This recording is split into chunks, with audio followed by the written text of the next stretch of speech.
1번 문제는 전자기파니까 여러분들이 설명만 제대로 머릿속에 기억하면 어렵지 않게 풀 수 있어. 자, 그래서 정확하게 구분하시면 되고요. 그 다음에 2번 문제는 우리가 지지난주에 했었나요? 라고 하는 핵반응이었어요. 됐죠?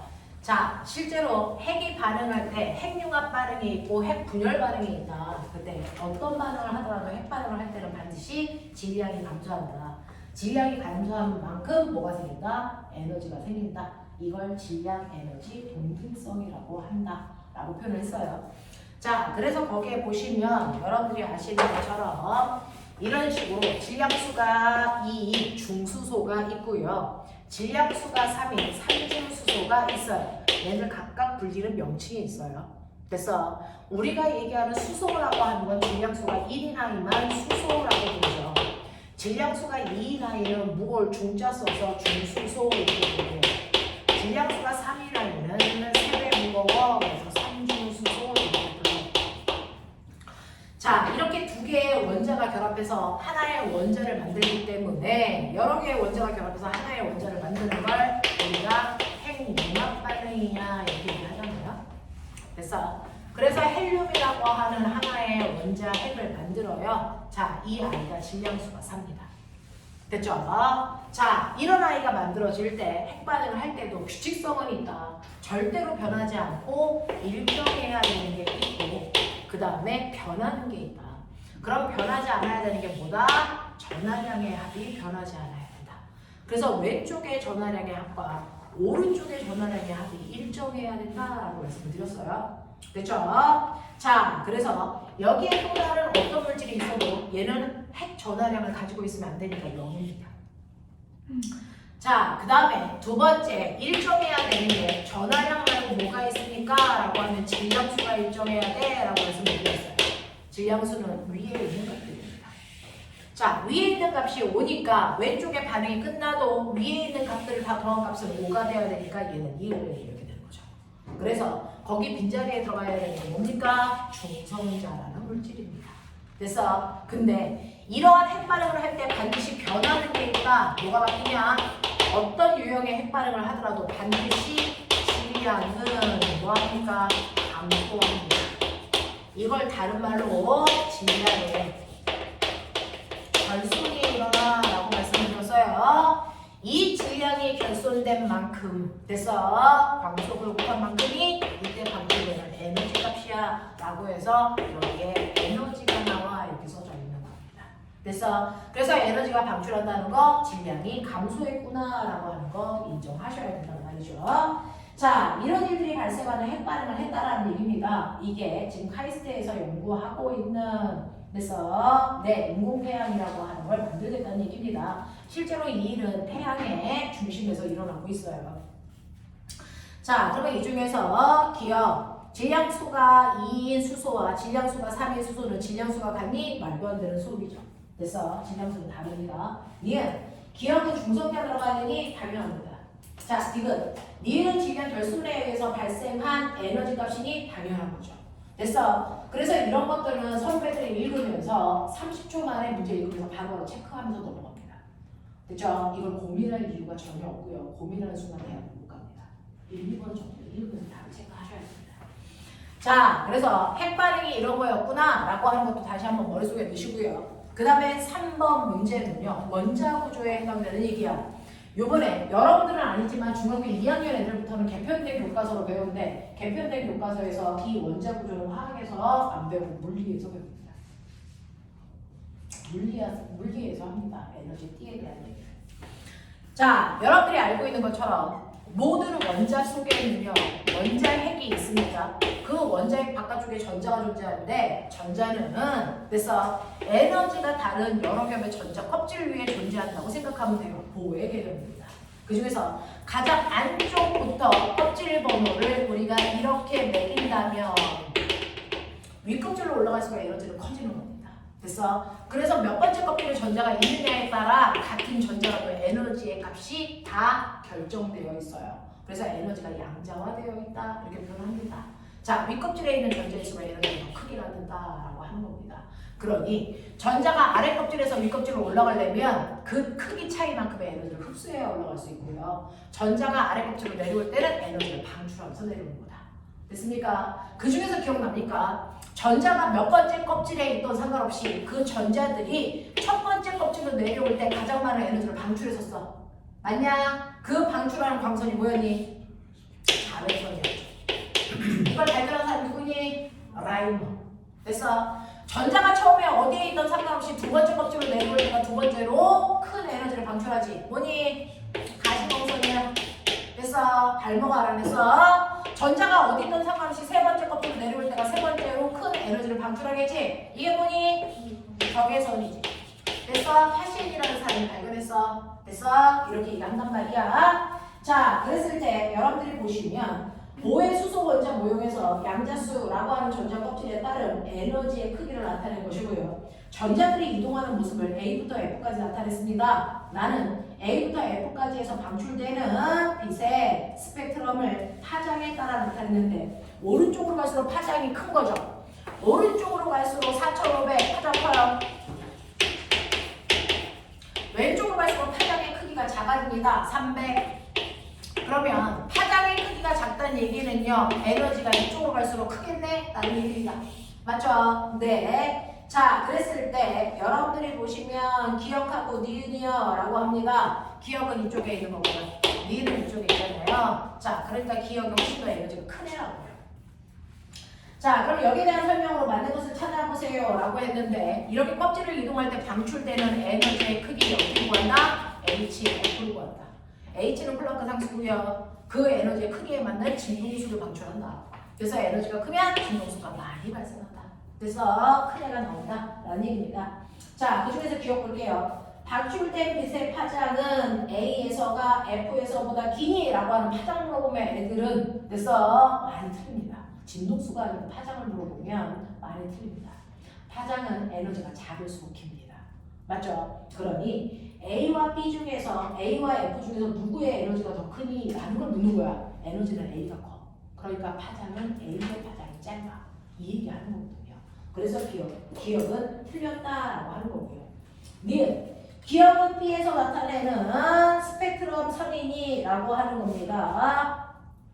기억은 자 B에 의해 나타나는 스펙트럼 선이니라고 했는데 여기에서 B라고 하는 I는요 에너지가 큰 편에 속하죠. 몇 번째로 큽니까? 전체 A, B, C, D, E, F 중에서 두 번째로 에너지가 큽니다. 두 번째로 에너지가 크니까 여기에 성분을 보시면 선이 이런 식으로 나와 있어요. 됐어. 그 중에서 파장이 제일 짧은 쪽에서 두 번째 해당되는 얘가 여러분들이 알고 있는 뭐여야 됩니까? B 그거 아니네요. D네요. 자, B는요 에너지가 몇 번째로 커야 되니? 네 번째로 커야 되죠. 그럼 네 번째 선인지 확인해 보시면 돼요. 기억이 네 번째 선 맞죠? 그러니까 B의 파장이 낮다라는 거죠. 자, 그 다음에 니은에 해당되는 빛의 진동수는요 라고 합니다. 자, 니은이라고 하는 아이는 가장 파장이 기니까 에너지가 제일 작아야 돼. 그러면 그 중에서 에너지가 제일 작은 애가 바로 C겠죠. C는 다섯 번째 껍질에서 몇 번째 껍질로 내려옵니까? 네 번째 껍질로 내려오면서 에너지 차이만큼의 에너지를 방출합니다. 그렇죠? 근데 그 에너지는 어떻게 쓴다고요? HF로 쓴다고요. 맞냐? 자, 그랬을 때 진동수는 그랬으니까 F로 정리하라는 얘기죠. 그러니까 얘를 H로 나누시면 이게 바로 이때 방출되는 빛의 파장값이 진동수 값이다 라고 하는 거고 에너지는 음수기 때문에 절대값을 씌워야 진동수 값이 나오겠죠. 그래서 이렇게 표현하는 거다 라고 해서 이것은 틀렸습니다. 그래서 답은 1번으로 가시는 게 맞습니다. 자, 그 다음에 4번은 중학교 3학년 내용이죠. 이거 틀렸으면 뒤진다. 자, 얘기해봐. 4번은 다 볼 거냐? 말해봐. 1번 아니거든요. 4번에다 4번입니다. 됐어. 그림은 자성체의 성질을 알아보기 위한 실험인데요. 그림과 같이 코기를 고정시키고 자기화되어 있지 않은 자성체 A, B를 준비하는데 A, B는 강자성체와 상자성체를 순서 없이 나타낸 것이다 라고 했는데 사실은 물질의 자성체를 보면 자성을 보면 세 가지로 나타낼 수 있다라고 하는 거죠. 그 중에서 원자 단위로 원자자성을 가지고 있는 아이는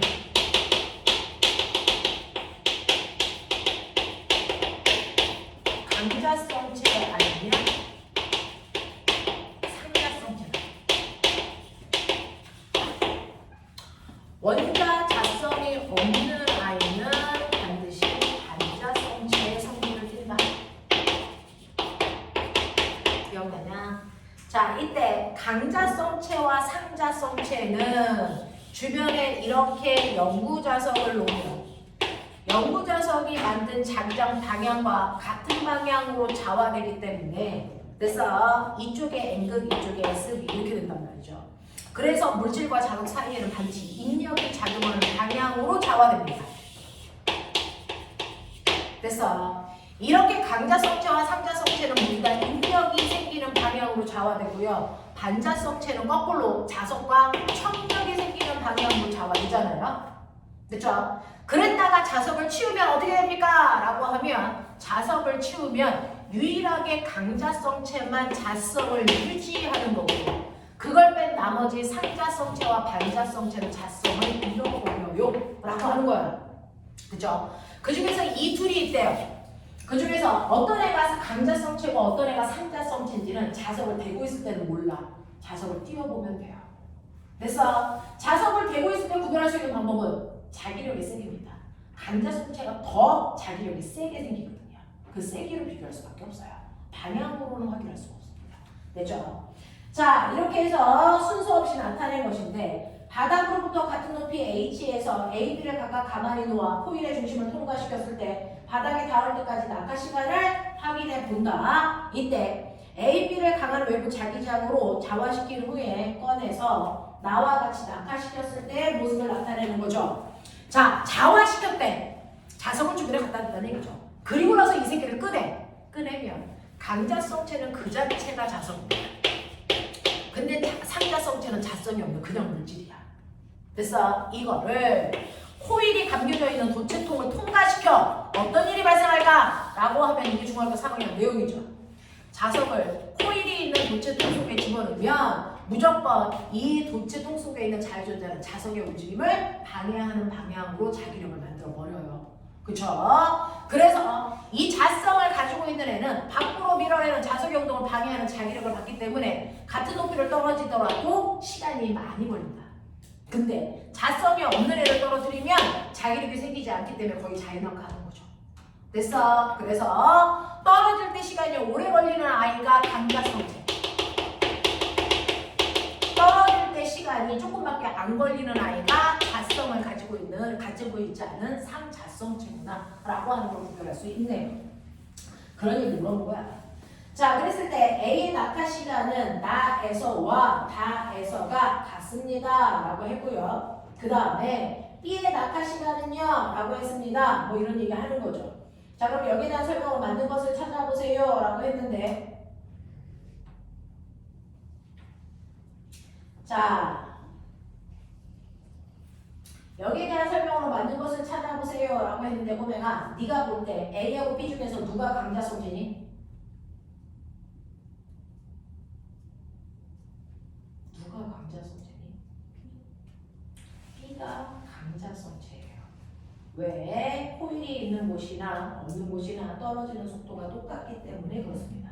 그래서 A는 상자성체, B는 강자성체를 얘기합니다. 자, 그래서 기억은 틀린 지문이고요. 니은 보시면 나에서보다 다에서가 훨씬 더 길다는 기억에 해당되는 거다라는 얘기고요. 그 다음에 지금 다에서 B가 코일과 가까이 가는 동안 코일과 B 사이에는 이뤄내는 자기력이 작용합니다 라고 얘기했어요. 되겠어? 네, 이렇게 된다 라고 하는 거. 그 다음에 마지막 5번 볼게요. 그림. 가나와 같이 마찰이 있는 동안 빗면에 놓인 물체 A. 자, 마찰이 있는 게 나옵니다. 이게 사실은 있을 수 없는 일입니다. 마찰은요, 물투에도 안 나옵니다. 근데 이게 물원 수능 문제예요. 되겠어? 네, 요즘은 수능이 급을 좀 벗어나요. 자, 가와나와 같이 마찰이 있는 동안 빗면에 놓여있는 물체 A가 가까운 물체 BC와 실로 연결되어서 서로 반대 방향으로 등가속도 운동을 하고 있는 걸 나타내는 겁니다. 라고 하는 겁니다. 가와나에서 가의 가속도의 크기가 6분의 1지. 자, 나 같은 경우에 3분의 1지이고 가속도의 방향은 운동 방향과 같습니다. 자, ABC의 진yak을 각각 이렇게 놓고 A 사이에는 빗면과 A 사이에는 크기가 F로 일정한 마찰력이 작용한다고 칠게요. 자, 마찰력의 크기가 얼마이겠습니까? 라고 하는 건데, 자, 다 보였습니까? 몇 번일 거냐? 2번. 맞은 사람 손. 자, 한 명입니다. 저 새끼는 누구 맞은 거예요? 맞았어요. 자, 이렇게 됩니다. 우리 준서가 알고 풀었을 거라는 생각을 하지 않습니다. 자, 보시면 지금 이렇게 빗면이 있어요 라고 하는 겁니다. 빗면에 그 정도로 이렇게 연결해서 실이 이렇게 되어 있는 상황 됐죠? 거기에 A라고 하는 질량이 3M의 물체를 매달아 놓고 여기에 B라고 하는 질량이 M의 물체가 있으니 당연히 A 쪽으로 내려가고 B가 올라가는 그런 상황이야. 됐어? 그러면 A가 내려가니까 마찰력은 반대 방향 이쪽으로 F만큼 작용하겠지? 아니야. 이렇게 되겠죠. 자, 그랬을 때요. 이때 가속도가 6분의 1일주가 작용한대요. 그럼 선생님, 이쪽으로 잡아당기는 힘이 얘가 잡아당기는 힘보다 세다는 얘기죠. 얘가 잡아당기는 힘은 얼마입니까? mg입니다. 됐어? 근데 이쪽에서 잡아당기는 힘이 더 세대요. 자, 경사면 아래쪽으로요. A라고 하는 물체의 무게 중에 일부가 경사면 아래쪽으로 잡아당기는 힘을 말합니다. 기억납니까? 그 힘이 얼마인지 모르니까 우리는 F0라고 쓸게요. 됐어? 네, 그러면 이때 작용하는 이 A에 작용하는 힘이 몇 개 있는 줄 아세요? 3개 있죠. 3개 있죠. 경사면 아래쪽으로 잡아당기는 경사력과 물체와 바닥상의 작용은 마찰력과 실이 잡아당기는 장력이 있습니다. 맞아. 근데 실은 한 가닥이니까, 됐죠? 실은 한 가닥이니까, 됐죠? 이 물체를 잡아당기는 이 힘이랑 같을 거예요. 되겠냐? 자, 그랬을 때 첫 번째요. 알자힘. 자, 알자힘이라고 하는 걸 F 다시라고 할게요. 이 새끼를 F라고 했으니까. 자, F 다시는 큰 힘 F0에서 반대 방향으로 작용하는 힘, 마찰력과 얘의 무게를 뺀 만큼이죠. 되겠니? 이게 알자힘. 맞아요? 네. 그걸 질량으로 나누시면 가속도가 된다 했어요. 그러면 이거 전체 질량이 얼마입니까? 전체 질량이 앞에 보시면 4m이에요. 됐어? 이랬을 때 가속도의 크기가 얼마입니까? 6분의 1g예요. 이렇게 나온 거예요. 되겠어? 요거식 하나라고요. 그 다음에 두 번째는 나의 경우입니다. 자, 나의 경우요. 선생님이 오늘 마지막 말이라 전체적으로 한번 훑어봐주고 싶었는데 시간이 너무 좀 많네요. 이런 식으로 여기 6M짜리라는 C가 있었고요. 그 다음에 여기에 A라고 하는 그림체가 여전히 있네요. 3M입니다. 근데 요거는 얘가 끌려 올라간답니다. 됐죠? 얘가 끌려 올라가는데 올라갈 때 운동방향과 반대 방향 마찰력이 이렇게 작용하겠죠. F. 그리고 같은 경사면 위에 있기 때문에 경사력 똑같이 작용합니다. F0 중력 때문에 생긴 힘. 그래서 그리고 이쪽에서는 얼마가 작용합니까? 6mg가 작용합니다. 그랬을 때 나의 경우에 알자 힘이 얼마겠습니까? 알자 힘 다르겠죠. 그 알자 힘이 움직이는 방향의 큰 힘인 6mg에서 빼시면 되죠. 반대 방향으로 작용하는 F0 더하기 F를 빼시면 돼요. 이걸 빼시면 되겠죠. 됐어. 그리고 나서 이걸 전체 질량으로 나누시면 가속도가 되는데 전체 질량은 9m입니다. 그랬을 때 가속도의 크기가 얼마라고 했냐면 3분의 1g라고 했습니다. 되겠어? 이렇게 된대요. 이렇게 된대요. 자, 그랬을 때 마찰력의 크기가 몇 m인지 계산해 보세요 라고 했습니다. 자, 그러면 이제 이거 푸시면 되겠죠. 되겠냐? 빨리 안 해? 빠른 속도로 안 푸냐?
아니에요. 위의 식에서도 mg를 빼는 겁니다. 이거 빼기예요. 미안, 빼는 겁니다.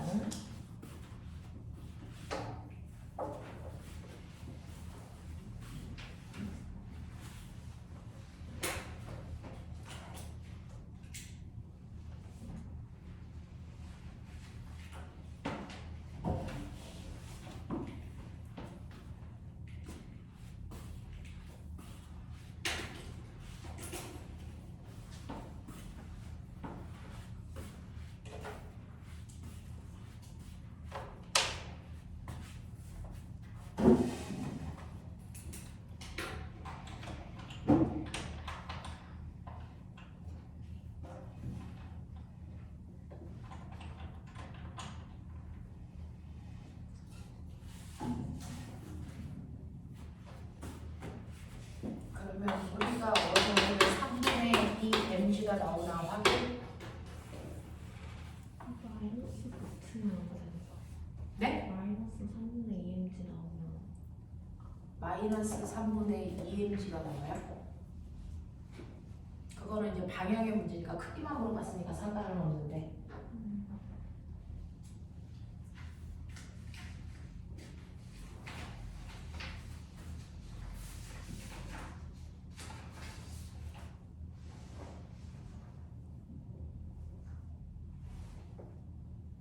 나오냐? 아니야? 근데 이렇게요. 되겠지. 자, 이런 식으로 마찰력이라고 하는 걸 물리원에서도 물어볼 때가 있다. 물론 마찰력을 직접 구하는 건 아니지만 이런 식으로 마찰이 있을 때의 상황도 이해할 수 있으시면 되죠. 경사면에 있을 때 경사면 안쪽으로 경사력이라고 하는 게 그래서 일정한 크기로 작용한다는 것도 인지하셔야 문제가 풀립니다. 그렇죠? 이런 식으로 해서 여러분들이 했던 내용들 중에서 중요한 것들 몇 개 잡아봤어요. 핵심 내용들입니다. 머릿속에 좀 기억해 두시면 되고. 자, 그러면 이러한 내용들을 우리가 배웠는데 그 중에서 파동 파트에서 우리가 마무리해야 되는 것들이 있습니다. 뭐가 있냐라고 하면 여러분들이 알고 있는 것처럼 파동이라는 것과 파동은 현상입니다. 파동과 물질은 뚜렷하게 차이가 있죠. 그래서 옛날 사람들은요. 빛이라고 하는 게 입자냐 아니면 현상인 파동이냐 이걸 가지고 대단히 오랜 시간 동안에 과학자들이 서로 논쟁을 펼친 거죠. 자, 그 중에서 여러분들이 아시는 것처럼 가장 옛날 과학자인 뉴턴이라는 과학자는 빛이 입자라고 얘기했어요. 왠지 모르게 입자일 것 같아. 그래서 그러면 입자와 입자가 아닌 거를 나누는 가장 그래서 러프한 기준은 뭡니까? 질량의 유무예요. 질량이 있으면 아무리 질량이 작아도 입자입니다. 그래서 원자 속에 있는 전자는 질량이 존재하기 때문에 전자는 물질입니다. 그래서 그럼 빛이라고 하는 게 질량이 있을까 없을까? 그 질량을 측정할 수 있는 기구도 없었지만 질량이 있어보자 되게 미약하겠죠. 측정할 수 없단 말이야. 그래서 질량의 유무를 알 수 없으니까 그 입자일 때와 입자가 아닐 때 나타나는 현상들을 비교하는 거야. 그 중에서 뉴턴은 왠지 모르지만 빛은 입자일 것 같아 라고 얘기했어요. 자, 그랬다가 그 다음에 누가 등장하냐면 토마스 영이라는 사람이 등장해서 빛은 입자 아니야. 빛은 파동인 현상이야 라고 하는 걸 증명합니다. 뭘로 증명해요? 뭘로 증명합니까? 바로 빛의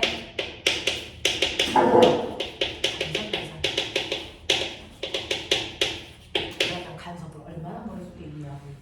이 얘기야.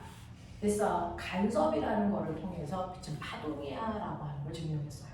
그래서 그랬다가 나중에 더 유명한 과학자가 등장하죠. 누굽니까? 아인슈타인.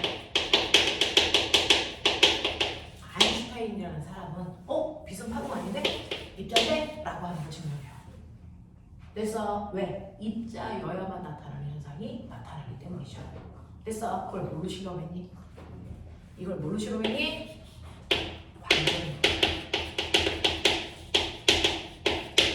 광전 효과가 나타나는 건 빛이 입자여야만 되거든요. 근데 광전 효과가 나타나.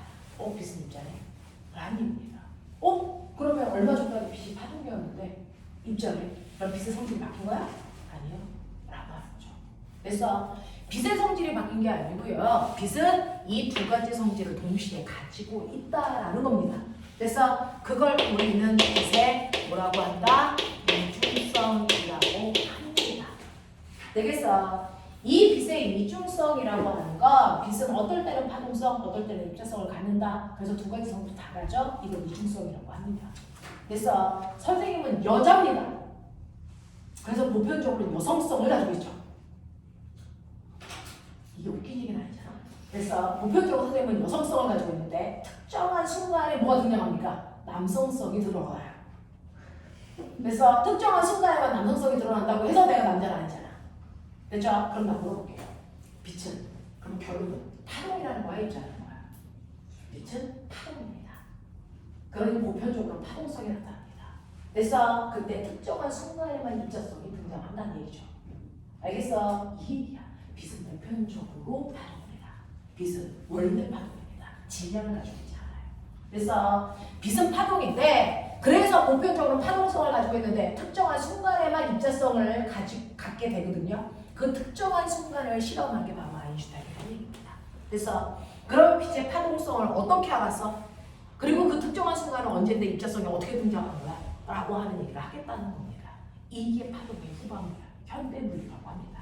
그래서 자, 그 중에서 여러분들 파동의 성질을 우리가 배웠어요. 파동의 성질을 크게 보면 5가지가 있어. 작게 보면 4가지로 압축할 수 있고요.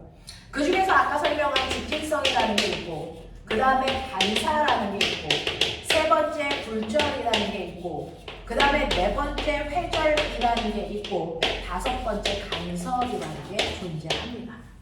그래서 그 중에서 앞에 있는 성질 중에 이 3가지 성질은요, 사실은 입자도 파동도 다 가질 수 있는 거죠. 그래서 여러분들이 공을 던지면 벽에 부딪히는 순간 튕겨나오는 반사가 일어나잖아요. 물질들도 반사합니다. 그래서 직진이나 반사나 굴절은 물질과 파동이 다 가질 수 있는 성질이다. 하지만 밑에 있는 이 2가지 성질 있죠. 회절하고 간섭이요. 그래서 이 2가지 성질은 파동만이 나타나는 파동의 고유한 성질입니다. 그래서 토마스 영은 이 성질이 빛한테 나타나는지를 확인한 겁니다. 근데 나타납니다. 그 중에서 어떤 성질이? 간섭이라는 성질. 그래서 빛은 파동이야 라고 주장하게 된 거야. 됐어? 그러면 간섭이 뭔지를 머릿속에서 끄집어내셔야 되겠죠? 자, 간섭이 뭡니까? 라고 하면 실제로 파동이 있는데 그 중에 하나가 이렇게 파동이 오른쪽으로 가고 있단 말이야. 그리고 또 하나의 파동이 이런 식으로 왼쪽으로 오고 있어요 라고 합니다. 그러면 잠시 후에 시간이 지나면 같은 위치의 2개의 파동이 만날 수 있습니다. 그래서 잠시 후에 시간이 지나면 같은 위치에 서로 다른 2개의 파동이 이런 식으로 만날 수가 있겠죠. 또는 이런 식으로 2개의 파동이 만날 수도 있어요. 자, 이런 식으로요. 같은 공간 안에 서로 다른 파동이 만나는 걸 우리는 뭐라 그런다? 이걸 파동의 뭐라고 했니? 중첩됐어 라고 합니다. 그래서 동시에 같은 위치에 서로 다른 파동이 만나는 걸 파동이 중첩됐어요 라고 표현합니다. 그러면 이렇게 파동이 중첩되는 순간 서로 다른 2개의 파동이 서로한테 영향을 주고받습니다. 그래서 파동이 서로 영향을 주고받는 걸 우리는 파동의 간섭이 일어났어 라고 얘기하는 거예요. 되겠냐? 자, 그러면 모든 파동들은 서로 영향을 주고받을 수 있다 없다? 모든 파동들은 서로 영향을 줄 수 있니 없니? 아니라는 거죠. 지금 이 교실이라는 이 공간 안에 여러 가지의 파동이 중첩되어 있어요. 뭐 빛, 선생님 목소리, 너네 몸에서 나오는 적외선. 알겠습니까? 이런 파동들이 이 교실이라는 공간 안에서 막 중첩이 되고 있어. 자, 그럼 서로 영향을 줄까? 잘 봐. 선생님 가만히 있을 때 형광에서 나오는 불빛 이러죠. 근데 내가 목소리를 내서 서로 영향을 준다면 소리를 낼 때와 안 낼 때 빛의 밝기가 달라져야 돼. 근데 안 달라지잖아. 그럼 빛과 소리는 서로 영향을 줄 수 있다 없다? 없는 파동이라는 겁니다. 그래서 그러면 이렇게 서로 영향을 줄 수 있는 파동은 조건이 있어요. 파장의 길이가 같은 애들이 만날 때만 영향을 주고받습니다. 파장의 길이가 같아야 됩니다. 그래서 이렇게 파장의 길이가 같은 애들끼리 서로 한 군데에서 만나면 영향을 주고받는데 이때 그렇다면 파장의 길이가 같치자 뭐가 바뀌는데? 뭐가 바뀌는데? 파장의 길이 같은 애가 만났어. 그럼 파동의 오요소 중에 뭐가 바뀌는 건데? 딱 하나, 진폭만 바뀌어요. 그래서 이렇게 파장의 길이가 같은 애들이 만났을 때 서로 간섭을 주고받는데 이때 변하는 건 바로 진폭만 바뀌어요. 되겠냐? 네. 그 중에서 서로 영향을 주고받을 때 진폭이 처음보다 커지는 간섭을 우리는 뭐라고 하니? 이걸 고감 간섭. 그래서 진폭이 처음보다 작아지는 간섭을 뭐라고 하니? 이걸 상세 간섭이라고 할 거야. 이런 얘기야. 납득이 돼? 그러면 어떨 때 진폭이 커지는데 진폭은 뭐가 결정하는데? 이 얘기잖아요. 사실은 이 노란색 파동은요. 그래서 에너지가 전달돼서 거기 있는 매질을 들었다 놨다 하잖아요. 에너지가 큰 애가 오면 더 많이 들었다 놨다 하겠죠. 그래서 에너지가 큽니다. 그래서 이 지점에는 지금 여기에 있는 P라는 매질이요. 순간 에너지가 와서 그 에너지 때문에 위로 2m 들어진 겁니다. 그래서 이때 오는 에너지는 2m 매질을 들어 올릴 수 있는 크기의 에너지를 가지고 있는 아이가 온 거예요. 됐어? 흰색도요. 자, 이 순간에 여기에 Q점은요. 됐죠? 이 파동이 아래로 2m 내릴 수 있는 에너지를 가지고 있는 파동이 순간 왔기 때문에 골이 만들어진 거야. 그래서 그 아이 두 개가 만나는데 만날 때요. 같은 위상끼리 만날 수도 있고 반대 위상끼리 만날 수도 있어. 됐죠? 같은 위상끼리 이 지점에 P라는 지점에 만나면요. 하얀색 파동도 위로 2m 들어 올리려고 그러고요. 노란색 파동도 위로 2m 들어 올리려고 하기 때문에 결국은 이 P라는 매질은 몇 미터 올라갑니까? 결국은 4m 올라갑니다. 그래서 진폭이 커지죠. 이게 보강 간섭이야. 그래서 보강 간섭은요. 같은 위상끼리 만날 때 가장 크게 나타납니다. 됐어? 자, 반대 위상끼리 만나면 어떻게 되냐면 하얀색 파동은 위로 2m 들어 올리려고 그러는데 노란색 파동은 그 순간 골이 왔기 때문에 아래로 2m 내리려고 한단 말이죠. 그럼 결국은 여기 있는 매질은 몇 미터 움직입니까? 몇 미터 움직입니까? 얘는 2m 들어 올리려고 그러고요. 얘는 2m 내리려는 에너지가 동시에 왔어. 그럼 결국은 여기 있는 매질은 움직이지 않죠. 그래서 처음보다 진폭이 작아졌습니다. 상세간섭입니다.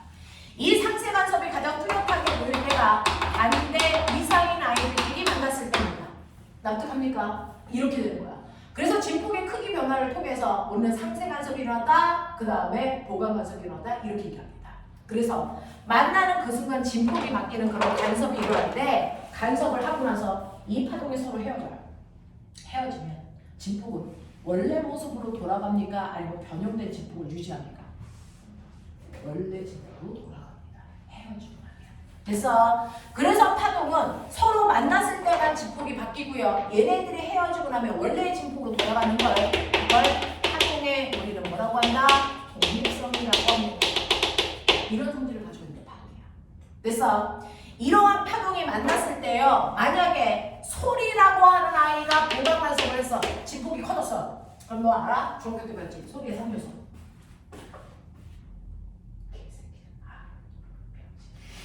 소리는요. 높이가 있고 소리의 세기라는 크기가 있고 맵시가 있어.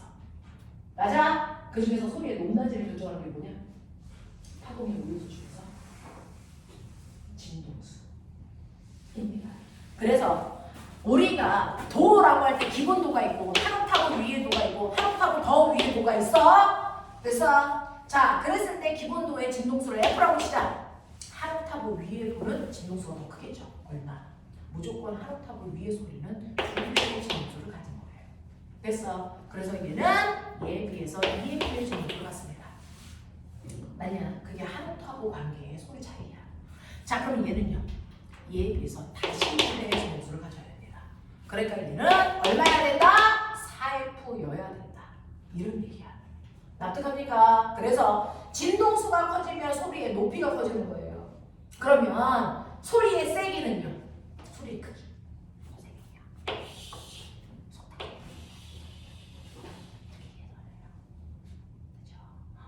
그때 소리가 커지잖아요. 소리를 크게 하면 아! 이렇게 되는 거죠.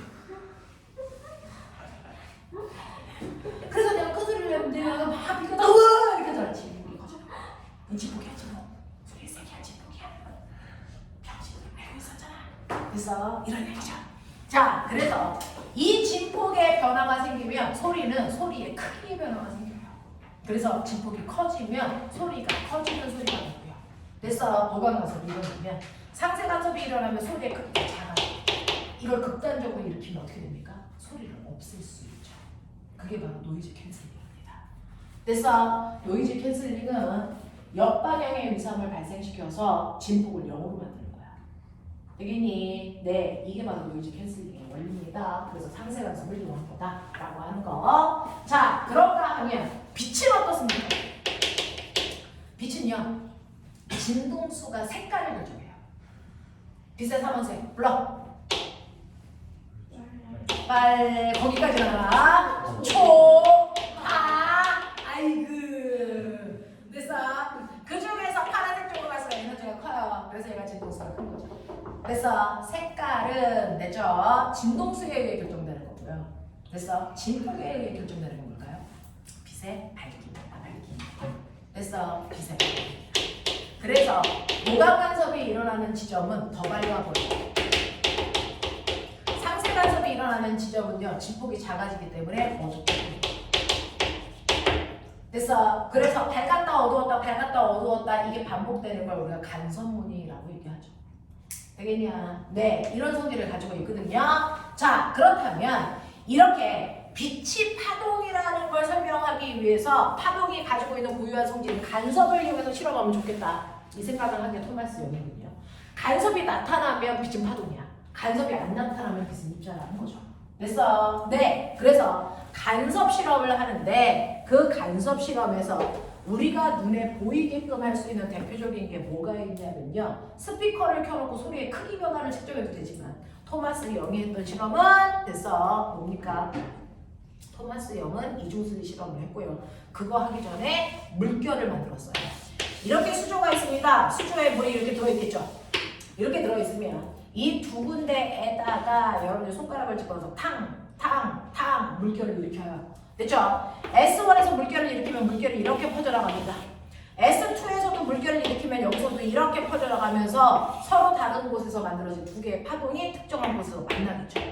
그래서 만나는 그 지점에서 얘네들이 서로 간섭을 합니다. 그래서 그 간섭을 하는 그 현상을 통해서 우리가 간섭 무늬를 볼 수 있는데 그 중에서 특정한 어떤 지점 P라는 곳이 있다고 치자. 잘 봐. P라는 곳이 있으면 S1에서 P까지의 거리를 잴 거야. 됐어. 네, 이거 4m. 그 다음에 S2에서 P까지의 또 다른 거리도 잴 거야. 이거 6m.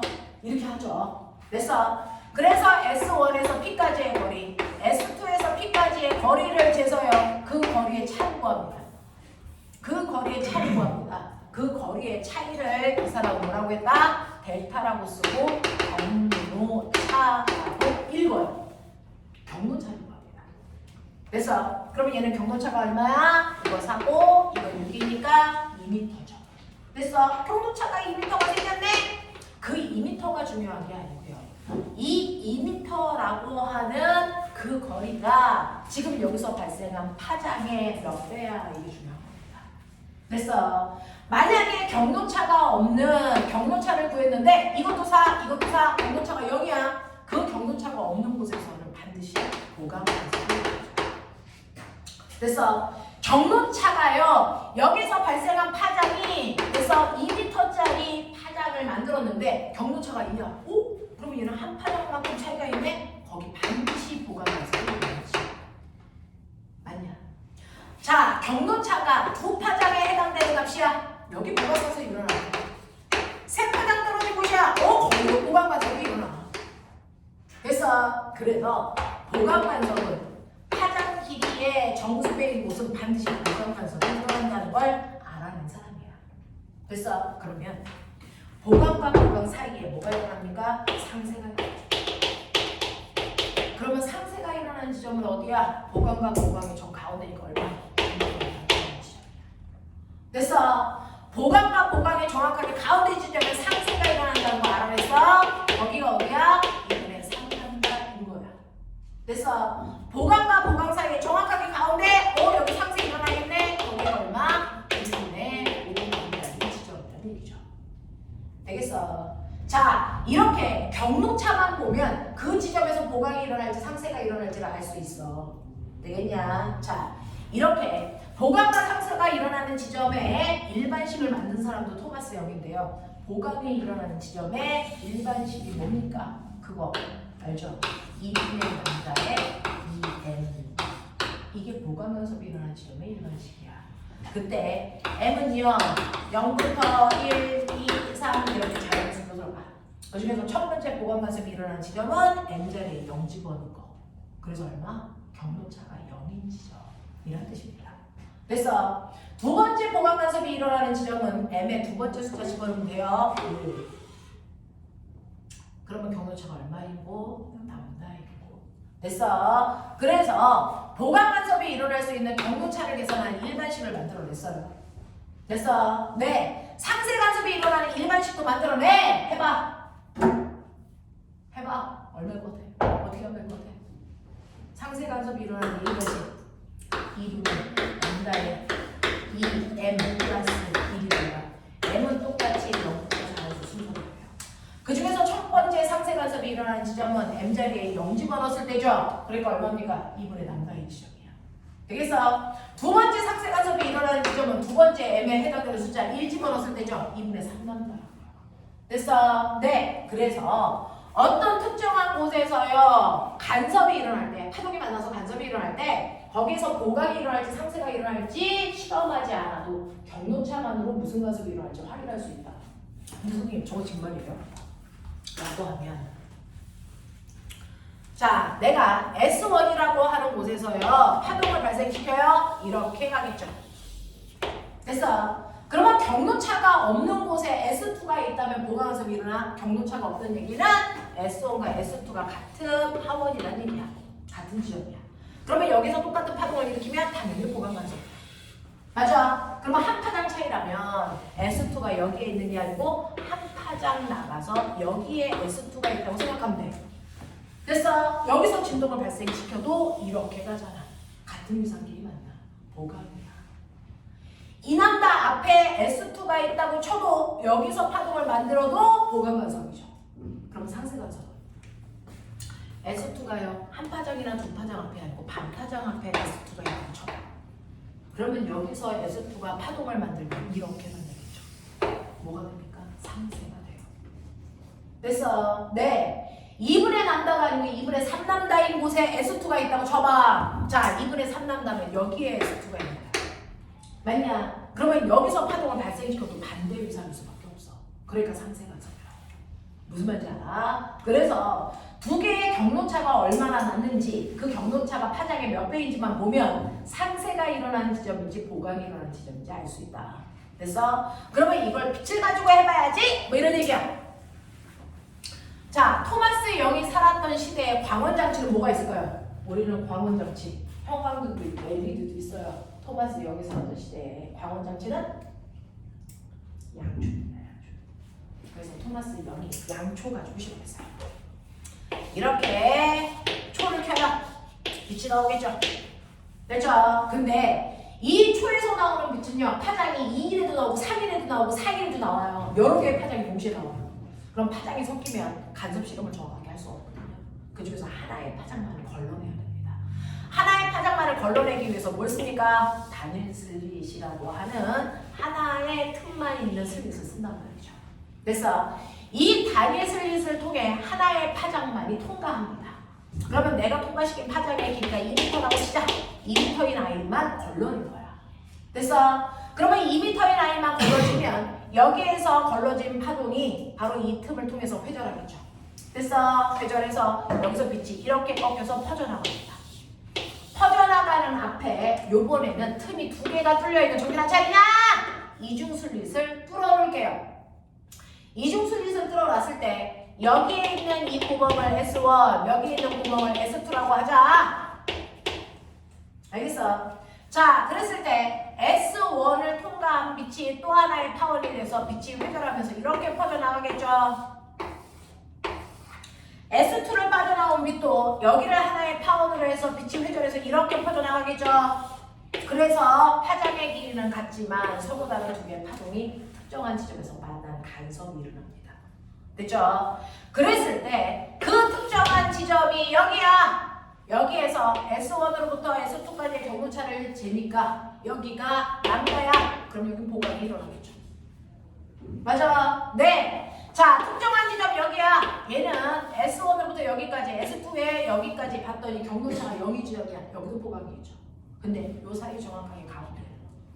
됐어? 뭐가 일어날까요? 상세가 일어나겠죠.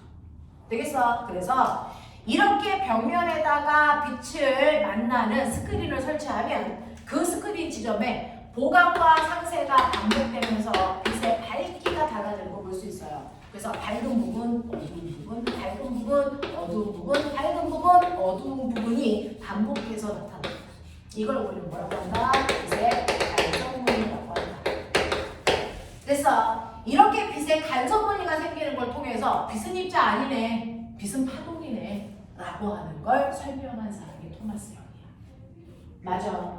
되겠습니까? 자, 그랬을 때 토마스 영은요, 이걸 가지고 수식도 만들어냅니다. 이걸 가지고 수식도 만들어냅니다.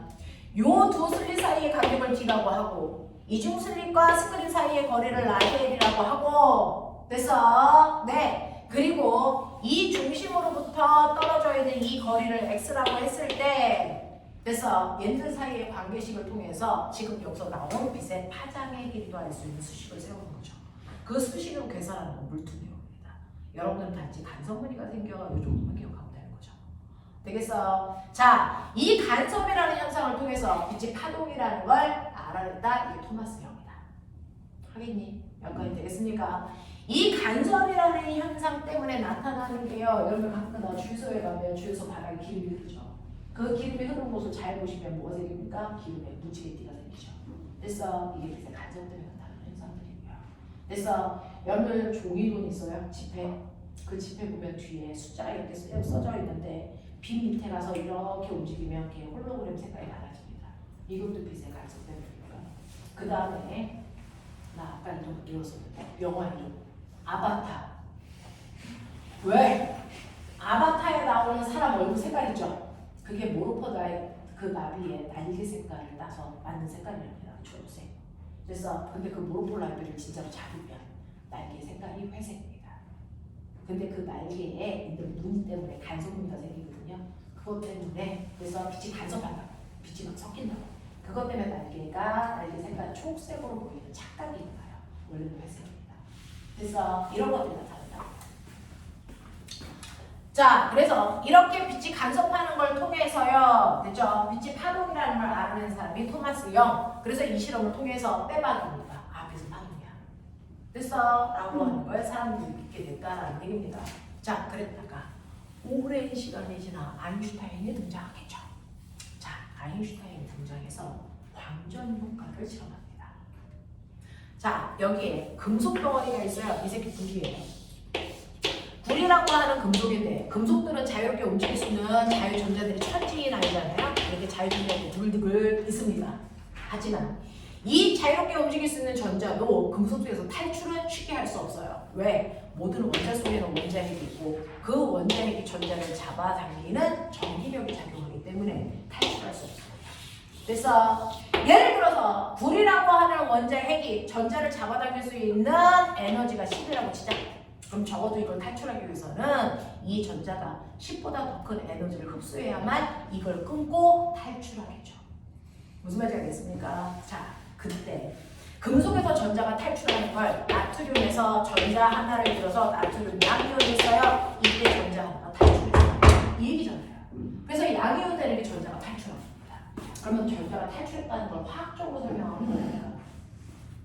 화학적으로 설명하면 원자핵이 있고 전자가 있을 수 있는 여러 껍질의 전자가 있는 거잖아. 그 중에서 여기 껍질에 있는 이 전자가 탈출했어요. 무슨 말이니? 무슨 말이니? 첫 번째 껍질에 있던 전자가요. 에너지를 흡수해서 무한 번째 껍질로 이동하면 전자가 탈출했어요. 그래서 얘는 1가 양이온 됐어요. 이렇게 표현합니다.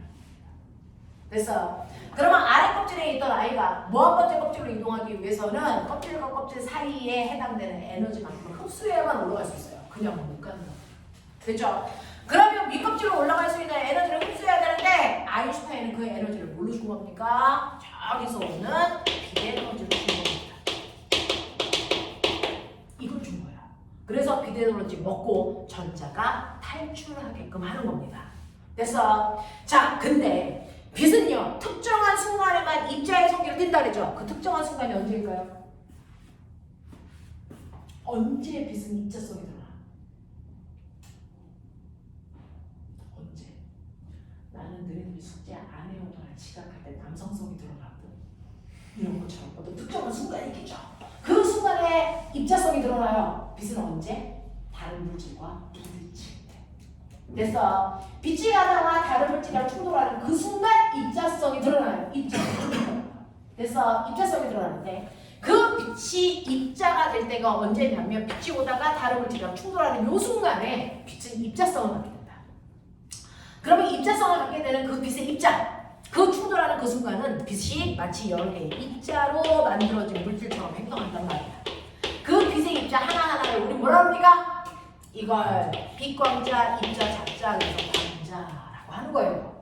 됐어? 그러면 이 광자 상태로 충돌하게 되면 그 중에서 하나의 광자를 전자가 먹습니다. 됐어? 그걸 전자가 빛에너지를 흡수해서 우리는 이렇게 표현하는 거예요. 됐어? 그러면 광자를 전자가 먹을 텐데 하나의 전자는 한 번에 광자를 몇 개 먹을 수 있어요? 전자는요 광자를 한 번에 몇 개 먹을 수 있습니까? 이게 제한되어 있어요. 몇 개? 한 번에 하나밖에 못 먹습니다. 됐어? 전자 하나가 한 번에 광자 하나만 빵 하고 잡아먹어요. 저 잡아먹을 때 여기 있는 빨간색 광자를 잡아먹냐? 아니면 초록색 광자를 잡아먹냐? 아니면 파란색 광자를 잡아먹냐? 그래서 그 중에 하나만 잡아먹어요. 그래서 그 중에서요 저는 에너지가 큰 파란색 광자를 잡아먹었어요. 그러면 탈출할 수 있겠죠. 그래서 빛 먹고 탈출한 전자를 우리가 광, 전, 자라고 합니다. 그래서 이렇게 빛 먹고 전자가 탈출하는 현상을 우리는 뭐라고 한다? 광, 전, 효과라고 합니다. 그걸 실험하겠다는 거야. 됐어? 그걸 실험한 게 아인슈타인이야.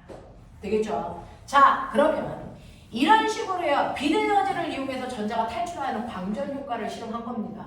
근데 이 광전 효과를 통해서 빛은 파동이 아니고 입자의 성질을 띄어라고 하는 걸 증명하는데 어떻게 증명하냐면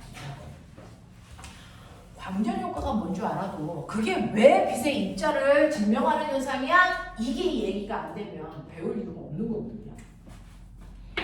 자, 소리는 세 가지 성질이 있는 것처럼 소리의 높이, 세기, 맵시. 맞습니까? 자, 빛도 두 가지 성질을 가지고 있어요. 자, 빛은 어떤 성질을 가지고 있냐면 빛은 색깔과 밝기라는 성질을 가지고 있어요. 빛의 색깔, 빛의 밝기. 그래서 자, 이 두 가지 성질을 가지고 있는데 이 빛이 파동을 띠고 있을 때, 파동성을 가지고 있을 때요. 빛의 색깔을 결정하는 것, 그 파동의 진동수입니다. 진동수가 빛의 색깔을 결정해요. 그래서 내가 조명을 빨간 조명에서 초록색 조명으로 바뀌었어요 라고 한다면 진동수가 다른 빛이 나오고 있다는 뜻입니다. 그래서 네, 빛의 색깔을 결정하는 건 바로 진동수입니다. 그래서 색깔을 바꾼다는 얘기는 진동수를 다르게 한다는 얘기죠. 그 중에서 여러분들이 알고 있는 것처럼 빨간색보다는 초록색, 초록색보다는 파란색의 진동수가 더 커요. 됐어? 자, 예를 들어 빨간색의 진동수를 1이라고 하자. 초록색은 10이라고 하자. 파란색은 100이라고 치자. 되겠습니까? 네, 이런 진동수를 가지고 있는 아이들이야. 그래서 내가 빨간색 빛을 초록색 빛으로 바꾸는 순간 진동수가 1인 빛이 10인 빛으로 바뀌었다는 얘기야. 알겠어? 이 얘기고요. 빛의 밝기는요 라고 합니다. 빛의 밝기는 바로 뭐가 결정하냐면 진폭이 결정합니다.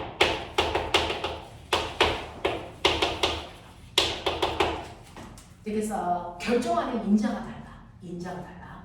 근데 파동이, 빛이 파동성을 띌 때 이때 에너지 크기 어떻게 계산합니까? 빛이 파동성을 띌 때 에너지는 여러분들이 아시는 것처럼 진폭의 제곱에 진동수의 제곱한 값입니다.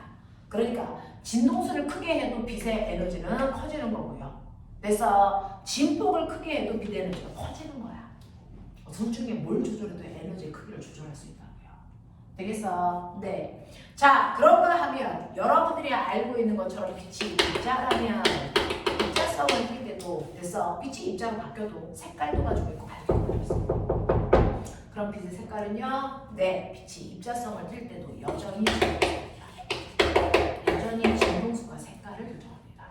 됐어? 그러니 똑같이 빨간색 빛의 진동수는 1, 초록색 빛의 진동수는 10, 그 다음에 파란색 빛의 진동수는 100. 됐어? 이 상태예요. 그래서 빛이 입자성을 띄워도 색깔을 바꾼다는 얘기는 진동수를 변화시킨다는 얘기입니다. 됐어? 밝기는요.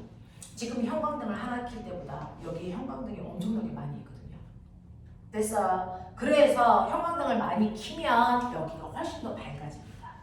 되겠냐? 이 밝기는 파동일 때는 진폭의 크기가 커지는, 간섭되면서 나타나는 거고요. 입자일 때는 바로 그 빛 입자수 또는 방자수의 개수가 결정하는 거야. 되겠어? 네. 그래서 파란색 빛이 있는데 흐린 파란색 빛이 있고요. 눈부신 파란색 빛이 있어요. 근데 이 빛이 입자예요. 라고 한다면 흐린 파란색 빛은 파란색 광자라는 게 한 개의 오고 있어서 흐린 거야. 알겠어? 눈부신 파란색 빛은 파란색 광자가 1000개의 오기 때문에 내 눈에 눈부시게 보이는 거야. 라는 얘기예요. 알겠어? 그러면 이렇게 빛이 입자일 때 그 광자 하나가 가지고 있는 에너지는 어떻게 구합니까? 라고 하면 광자 하나가 가지고 있는 에너지를 구하는 식은 HF고요. 플랑크 상수에다 진동수를 곱한 값이야. 되겠어? 됐어? 네. 그러니 진폭하고의 에너지 무관하다는 얘기죠. 알겠어? 네. 이런 얘기입니다. 자, 그러면 빛이요. 파동일 때도 입자일 때도 색깔을 결정하는 건 진동수랑 똑같네요. 진동수라고 하는 똑같은 현상 때문이네요. 그러니까 얘는 차이가 없어. 이걸로 빛이 파동이다 입자가 구분할 수가 없어.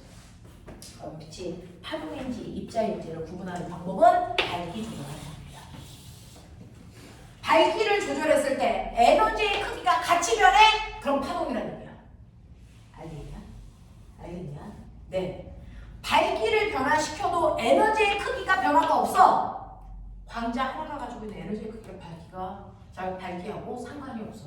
그렇다면 빛은 입자라는 얘기예요. 됐어. 그래서 아인슈타인은 이 밝기를 변화시켰을 때 에너지의 크기가 변해 안 변해? 그거 본 겁니다. 그랬는데 결론 밝기를 변화시켜도 에너지의 크기는 변하지 않는다는 겁니다. 그래서 빛은 파동이 아니고 입자야 라는 얘기를 하는 게 바로 광전인 거야. 해볼게. 자, 이 구리 속의 전자를 탈출하기 위해서는 원자핵이 잡아당기는 그 힘보다 더 큰 힘을 줘야만 전자가 탈출할 수 있다. 맞습니까? 그럼 전자가 탈출하기 위해서 필요한 최소한의 에너지. 그걸 아인슈타인은 뭐라고 했습니까?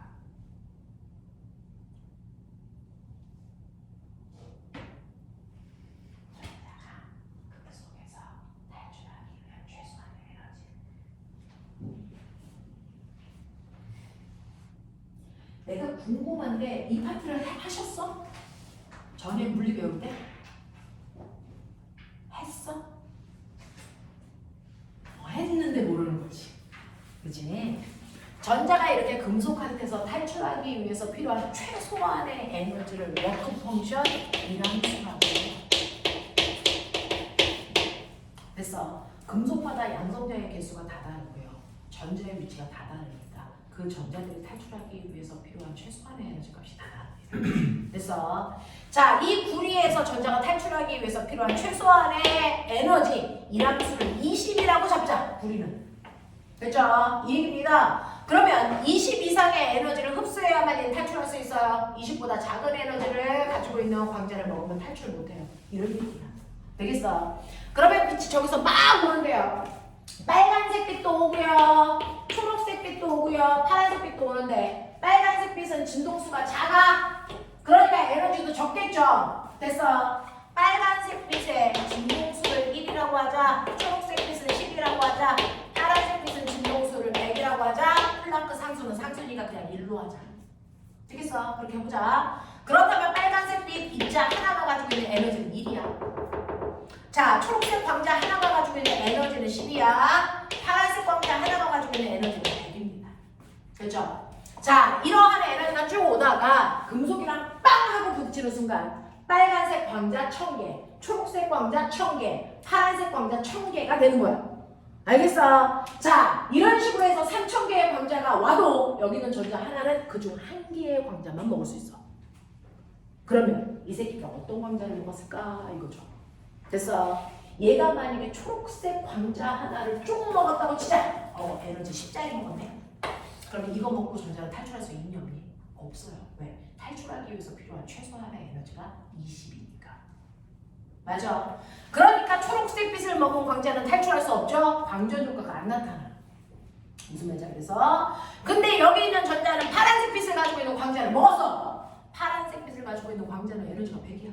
그거 먹으면 전자 뭐하니? 탈출하고도 남죠. 됐어? 네. 실제로 광자 하나가 가지고 있는 에너지가 100이었습니다. 근데 그중 전자가 탈출하기 위해서 필요한 최소한의 에너지가 얼마였냐면 20입니다.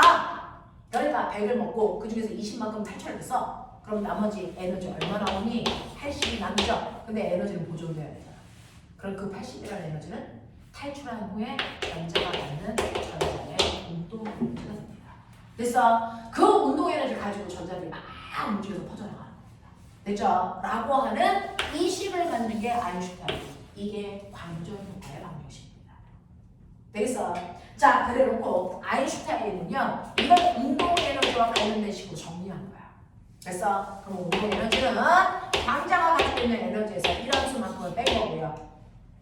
광자가 가지고 있는 에너지는 어떻게 구하는 거냐면 HF를 구하는 거죠. 거기서 이 함수의 뺀 값이 바로 탈출할 전자가 갖는 운동 에너지가 됐다. 이겁니다. 근데 이걸 잘 보시면요. 됐죠? Y는 AX 플러스 B의 꼬라지가 되게끔 함수 그래프를 그리겠다는 얘기야. 됐어? 그래서 우리는 함수 그래프를 그릴 때 여기가 Y축이고 여기가 X축인데 이런 함수식이 나오면 이런 모습이네 이렇게 된 거 아닙니까? 되겠어? 네. 자, 거기에서 Y축이 Y가 아니고 X축에 X가 아니고 진동수로 그려놓은 겁니다. 되겠니? 그러면 이거는 Y, 이거는 X, 그렇다면 H라는 플랑크 상수는 뭐가 되니? 바로 함수의 기울기 값이 되는 거야. 됐어? 그래서 이 함수의 이 기울기 값이 바로 플랑크 상수입니다. 되겠어? 플랑크 상수이고요. 이때 y절편에 해당되는 게 이 함수의 음수값이야. 되겠어? 네. 그러니까 이 y절편이 마이너스 워크 펑션이라는 얘기죠. 그래서 이게 풀이의 바로 그래서 함수 모양이고요. 만약에 이걸 구리로 하지 않고 철로 해요. 그러면 이 모양이 그래프 모양이 어떻게 나올까요? 철은 이렇게 나온다고 치자. 이때 구리 거와 철 거의 그래프에서 반드시 이 기울기는 어때야 되니? 같아야 돼요. 기울기 같습니다. 그죠? 왜 플랑크 상수니까 변할 수가 없어요. 기울기는 모든 그래프가 다 똑같습니다. 모든 금속의 그래프의 기울기 값은 다 똑같아요. 플랑크 상수 값입니다. 단. 뭐가 다르냐면 X절편 값이 다르죠. 이게 뭡니까? 각각의 그 금속에서 전자가 탈출하기 위해서 필요한 최소한의 진동수가 다른 겁니다. 그래서 네, 진동수 얼마 갖는 빛을 먹어야 돼? 라고 하는 겁니다. 구리는 진동수 20인 빛을 먹어야 겨우 탈출할 수 있어. 이런 뜻입니다.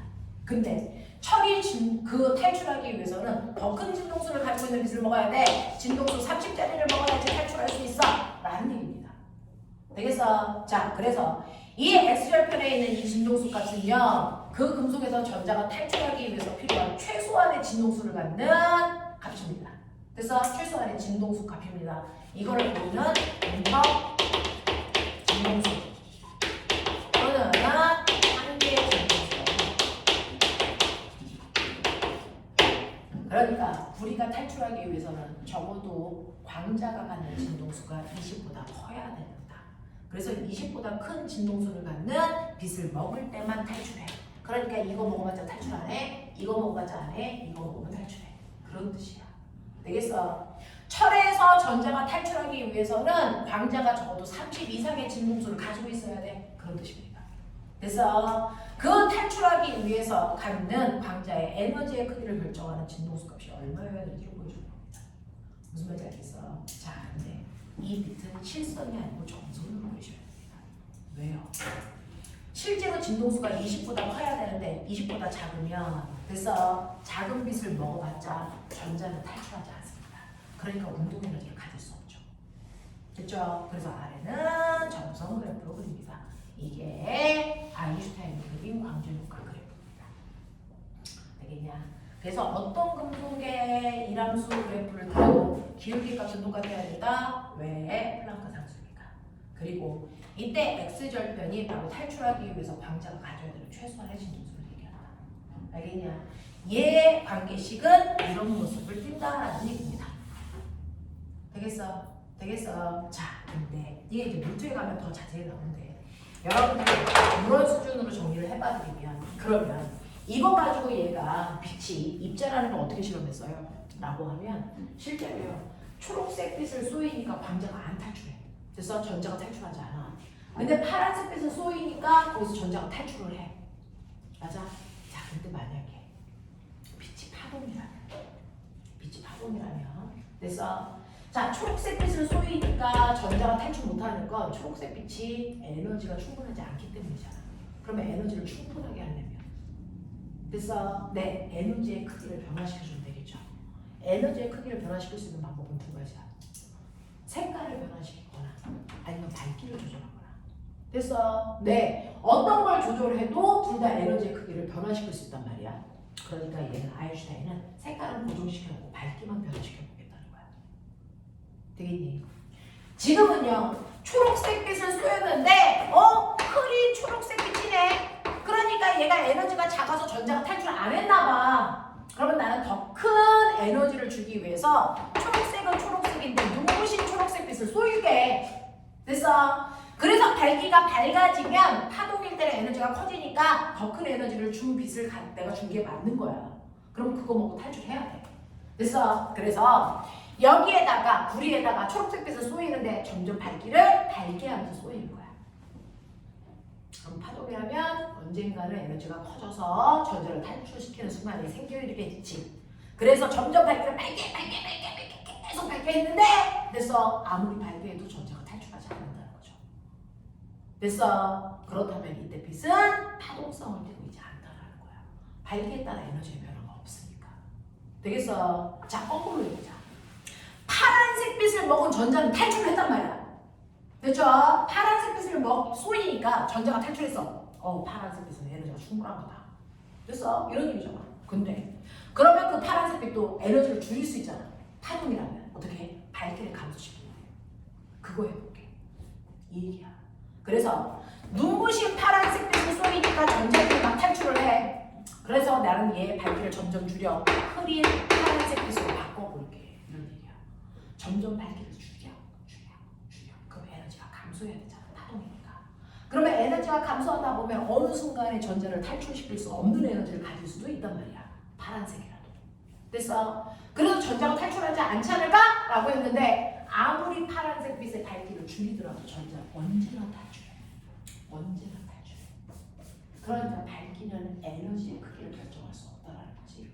그렇다니까 그 순간의 빛은 파동성을 띠고 있지 않다라는 거야. 됐어? 그러면 파동성을 띠고 있지 않을 때 이 밝기의 존재는 뭐냐 그러면 밝기의 존재는 뭐냐면 파동이 아니라는 거야? 그럼 입자야? 그럼 입자일 때 이 밝기의 존재가 뭔데? 라고 하는 거야. 됐어? 실제로요 여러분들이 흐린 파란색 빛을 비출 때는요 여기에 파란색 광자가 몇 개 온 거냐면 달랑 한 개의 파란색 광자만 온 거예요.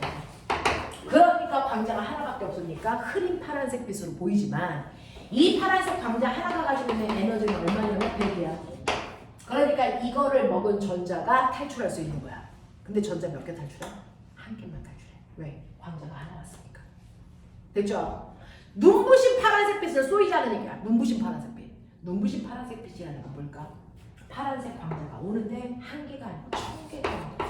1000개가. 됐어? 그 1000개의 파란색 빛이 오는데 각각이 다 100이라는 에너지를 가지고 있는 파란색 빛이 오는 거야. 됐어? 그걸 전자가 먹어? 당연히 탈출하겠지. 근데 눈부신 파란색 빛을 쏘이면 탈출한 전자가 몇 개일까? 당연히 1000개의 광자가 오니까 전자가 1000개 탈출해요. 탈출하는 전자 수가 많아지는 거죠. 되겠어? 그래서 밝기를 조절하면 튀어나오는 전자수가 증가하는 걸 봤단 말이죠. 아, 그러니 이 밝기라고 하는 건 에너지의 크기가 아니고 전자를 탈출시키는 입자의 개수가 많아지는 거구나 라고 얘기한 거예요. 됐어? 그래서 빛이 입자의 성질을 띨 때는요, 밝기는 바로 광자의 개수를 의미한다 라고 하는 걸 증명하게 된 거야. 이해하겠어? 이해하겠어? 네, 이걸 통해서 빛은 부딪히는 순간은 파동이 아니고 입자의 성질을 띨다라는 걸 알아요. 그게 광전효과다. 이해합니까? 이해합니까? 그러고 보면 상상이라는 거야. 그러고 파란색 빛이 초록색 빛보다 에너지가 크다는 거 어떻게 알아요? 초록색 빛을 쏘일 때는 전자가 탈출하지 않고요. 파란색 빛을 쏘이면 전자가 탈출할 수 있는 금속을 찾으면 간단한데. 그래서 어떤 금속에다가는 초록색 빛을 쏘여도 전자가 탈출, 파란색 빛을 쏘여도 전자가 탈출. 왜? 비담수가 5밖에 안 돼서. 그럴 수 있어요. 그래서 초록색 빛을 먹고도 전자가 탈출하고 파란색 빛을 먹고도 전자가 탈출한단 말이야. 그럼 둘 중에서 누가 더 에너지가 큰지 어떻게 할까? 그건 그 머리큰 아인슈타인이 해결했어. 해결해봐. 초록색 빛과 파란색 빛 중 누가 더 에너지가 큰지를 아인슈타인은 어떻게 실험할 수 있을까?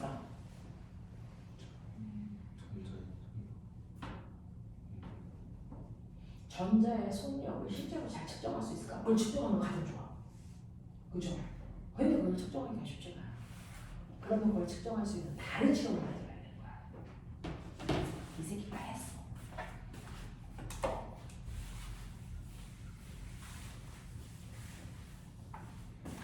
지금 호이가 얘기한 것처럼 초록색 빛을 먹으면요, 초록색 빛은 에너지를 시가지고 있거든요.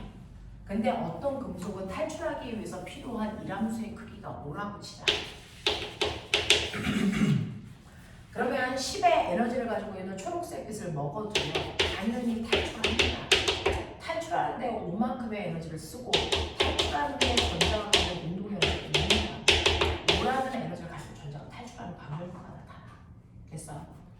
파란색 빛을 쏘이면 에너지가 100인 거야. 됐어? 이거를 먹으면 탈출할 때 필요한 5만큼의 에너지를 쓰고, 됐어? 남은 95라는 운동 에너지를 가지고 광자가 튀어나와. 하지만 운동 에너지를 직접 볼 수 없잖아. 됐죠? 그러면 얘가 운동 에너지가 더 크다는 걸 확인하는 실험을 해야 되는데 아인슈타인은 어떻게 했냐면 금속 덩어리가 있어. 여기다가 빛을 쏘일 거야. 그럼 여기는 전자들이 튀어나오겠지? 그거를 반대쪽에 있는 넓은 금속판에 닿게끔 할 거야. 됐어? 네. 그래서 이렇게 흐르는 회로도를 만들 거야. 알겠냐?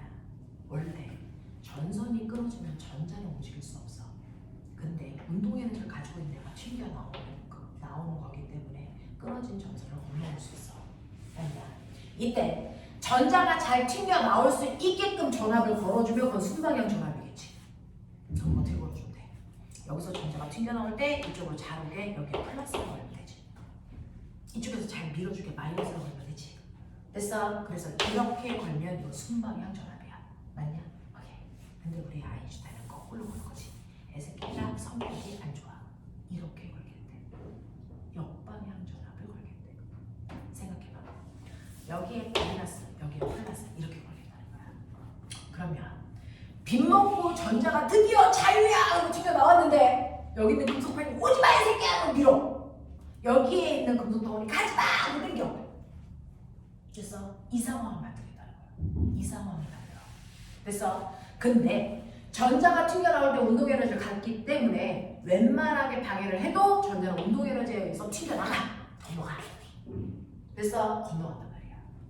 그래서 얘가 건너오지 못할 때까지 역방향으로 건너는 걸 점점 증가시킬 거야. 그러면 방해하는 힘이 점점 커져. 점점 커지면 얘도 운동에너지에 한계가 있잖아. 그것 때문에 건너오지 못하는 순간이 생겨. 그 순간을 우리가 정지전압이라고 불러. 됐어? 자, 그랬을 때 그래프 이렇게 그려진다. 신기하다. 여기가 전압이야. 여기가 전압.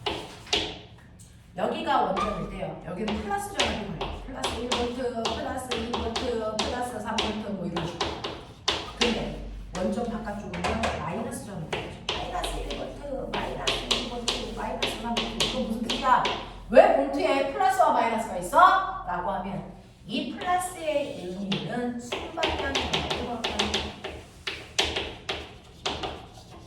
그래서 마이너스의 의미는 역방향 전압을 건다라는 의미다. 알겠습니까? 이런 뜻이야. 자, 그래서 실제로요, 어떤 애가 건너가는데 맨 처음에 건너올 때 전자의 개수를 전류계로 재니까 전류의 세기가 2A야. 이런 얘기죠. 2A인 아이한테 역방향 전압을 걸었더니 어떤 빛은 2V의 전압에서 더 이상 건너오지 못해.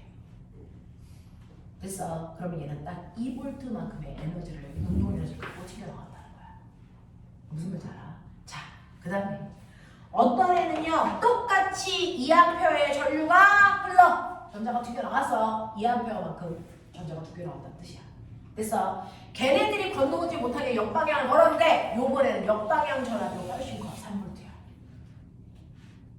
되겠어? 그러면 A 빛보다 B 빛이 정지전압이 훨씬 더 컸네. 이유는 튀어나오는 전자들이 에너지가 컸기 때문이겠지. 왜 컸을까? 똑같은 이람수를 뺐는데 그래도 에너지가 크다는 얘기는 근본적으로 그 빛이 가지고 있는 에너지 값이 컸다는 얘기야. 그게 누굴까? 파란색이야. 됐어? 그래서 파란색 빛의 에너지가 초록색 빛보다 더 크다는 얘기를 그래서 아인슈타인은 전지전압의 크기로 확인했다 라는 겁니다. 사실은 생각보다 더럽게 간단하죠. 됐어? 또 있어요. 실제로요. 흐린 빛과 눈부신 빛을 비췄을 때요. 그래서 근데 흐린 빛은 광자가 한 개 온 거니까 탈출하는 전자가 한 개야. 탈출하는 전자가 눈에 보이냐? 눈부신 빛을 쏘이니까 탈출하는 전자가 1000개야. 전자가 눈에 보이냐? 안 보여. 그거 어떻게 알았어? 라고 하는 빛의 밝기를 조절해서요. 여기에 탈출하는 전자를 그래서 확인할 수 있는 방법 쉽죠. 전류계로 그 전류계로 탈출한 전자수를 확인한 거야. 그래서 흐린 빛을 쐈을 때 정지전압이 2V인 A라는 빛을 눈부시게 쏴. 눈부시게 쏘면 그래서 여기를 지나가는 전자수가 2V가 아니고 10A야. 그래서 탈출한 전자수가 많네. 그래서 그럼 탈출한 전자수가 많아지면 에너지가 큰 거 아니야? 그래서 역방향 전압을 걸었어. 역방향 전압을 걸었는데 정지전압이 아까랑 똑같이 2V에서 멈춰. 됐어? 그럼 전자 하나하나가 가지고 있는 운동 에너지의 크기는 어떤데? 같은데. 됐어? 다시 전자수가 늘어난 거지. 무슨 말인지 알겠니? 그러니까 똑같은 에너지를 가지고 있는 전자들이 여러 개 탈출했다는 얘기야. 여러 개 탈출한 얘기가 뭐야? 걔네들을 탈출시킬 수 있는 에너지를 가지고 있는 입자수가 많기 때문에 그 입자가 가지고 있는 에너지의 크기는 똑같은데. 무슨 말인지 알겠니? 그러니까 초록색 에너지를 가지고 있는 광자가 한 개에 보면 운동 에너지를 가지고 있는 전자가 한 개가 탈출해서 2A야. 근데 내가 눈부신 초록색 빛을 쏘이면 됐죠? 광자가 1000개인 거야. 그 1000개를 먹고 전자가 1000개가 탈출했지만 각각의 1000개의 전자들이 가지고 있는 운동 에너지는 똑같이 5야. 그래서 정지전압이 같다. 알겠어? 이런 얘기야. 그래서 밝기를 조절해도 운동 에너지의 변화가 없다는 걸 그래서 정지전압의 크기로 확인했다. 알겠어? 이런 얘기입니다. 여기까지가 여러분들이 했었어야 되는 내용인데요. 설명은 다 해드렸는데 시간이 없어서 문제를 다 못 풀어드렸어요. 됐죠? 이거는 뒤에 있는 답안지로 확인을 하셔서 별도로 질문이 있으면 저한테 카톡 찍어주시면 제가 예쁘게 됐어? 네, 답변해 드리도록 하겠습니다. 됐죠? 자, 오늘 여기까지 하고요. 오늘 수업 영상을 올려드릴게요. 여기까지 하자. 수고했다.